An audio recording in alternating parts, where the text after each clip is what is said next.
ನಮಸ್ಕಾರ ಸ್ನೇಹಿತರೆ. ಗಣೇಶನ ಆರಾಧನೆ ಇಲ್ಲದೆ ಯಾವ ಶುಭ ಕಾರ್ಯವೂ ಸಂಪೂರ್ಣವಾಗುವುದಿಲ್ಲವೆಂದು ವೇದ ಪುರಾಣಗಳು ಸಾರುತ್ತವೆ.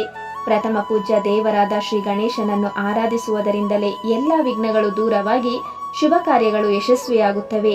ವರಸಿದ್ಧಿ ವಿನಾಯಕ ವ್ರತವು ಭಕ್ತರ ಹೃದಯದಲ್ಲಿ ಭಕ್ತಿ, ಶಾಂತಿ ಮತ್ತು ಸೌಭಾಗ್ಯವನ್ನು ತುಂಬುವ ಮಹಾ ಪವಿತ್ರ ಆಚರಣೆ. ಈ ವ್ರತದ ಮುನ್ನ ಮನೆಗೆ ಶ್ರೀ ಗಣೇಶ ಮೂರ್ತಿಯನ್ನು ತರಲು ಕೆಲವು ವಿಶೇಷ ನಿಯಮಗಳನ್ನು ಅನುಸರಿಸಬೇಕು ಎಂದು ಶಾಸ್ತ್ರಗಳು ತಿಳಿಸುತ್ತವೆ. ಆ ಪಾವನ ನಿಯಮಗಳನ್ನು ತಿಳಿದುಕೊಳ್ಳೋಣ.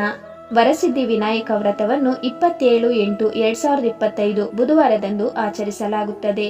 ಶ್ರೀ ಗಣೇಶ ಮೂರ್ತಿಯನ್ನು ಮನೆಗೆ ತರಲು ಮನೆಯಲ್ಲಿನ ಕರ್ತ ಅಂದರೆ ಪ್ರಮುಖ ಪುರುಷನು ಇತರರೊಂದಿಗೆ ಹೋಗಬೇಕು.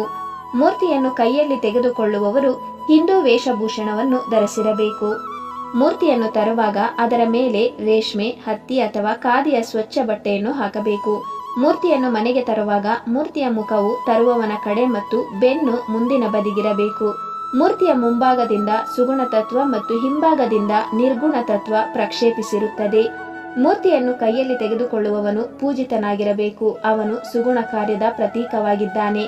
ಮೂರ್ತಿಯ ಮುಖವನ್ನು ಅವನ ಕಡೆ ಮಾಡುವುದರಿಂದ ಅವನಿಗೆ ಸುಗುಣ ತತ್ವದ ಲಾಭವಾಗುತ್ತದೆ ಮತ್ತು ಇತರರಿಗೆ ನಿರ್ಗುಣ ತತ್ವದ ಲಾಭವಾಗುತ್ತದೆ. ಶ್ರೀ ಗಣೇಶನ ಜಯ ಜಯಕಾರ ಮತ್ತು ಭಾವಪೂರ್ಣ ನಾಮ ಜಪ ಮಾಡುತ್ತಾ ಮೂರ್ತಿಯನ್ನು ಮನೆಗೆ ತರಬೇಕು. ಮನೆಯ ಹೊಸ್ತಿಲಿನ ಹೊರಗೆ ನಿಲ್ಲಬೇಕು. ಮನೆಯಲ್ಲಿನ ಮುತ್ತೈದೆಯು ತರುವವನ ಕಾಲ ಮೇಲೆ ನೀರು ಹಾಕಿ ತೊಳೆಯಬೇಕು. ಮನೆಯನ್ನು ಪ್ರವೇಶಿಸುವ ಮೊದಲು ಮೂರ್ತಿಯ ಮುಖವನ್ನು ಮುಂದಿನ ಬದಿಗೆ ಮಾಡಬೇಕು. ನಂತರ ಮೂರ್ತಿಗೆ ಆರತಿ ಬೆಳಗಬೇಕು.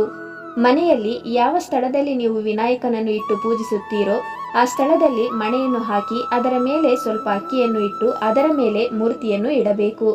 ಗಣೇಶ ಚತುರ್ಥಿಯ ದಿನದಂದು ಶ್ರೀ ಗಣೇಶನಿಗೆ ಅಲಂಕಾರ ಮಾಡಿ ಪೂಜಿಸಬೇಕು ಹಾಗೂ ಶ್ರದ್ಧೆಯಿಂದ ವ್ರತವನ್ನು ಆಚರಿಸಬೇಕು. ವರಸಿದ್ಧಿ ವಿನಾಯಕ ವ್ರತವು ಭಕ್ತರಿಗೆ ಎಲ್ಲ ವಿಘ್ನಗಳನ್ನು ದೂರ ಮಾಡಿ ಜೀವನದಲ್ಲಿ ಸದಾ ಶ್ರೀಮಂತಿಕೆ, ಆಯುಷ್ಯ ಮತ್ತು ಸುಖ ಸಮೃದ್ಧಿಯನ್ನು ಕರುಣಿಸುತ್ತದೆ ಎಂದು ಶಾಸ್ತ್ರೋಕ್ತವಾಗಿ ತಿಳಿಯುತ್ತದೆ.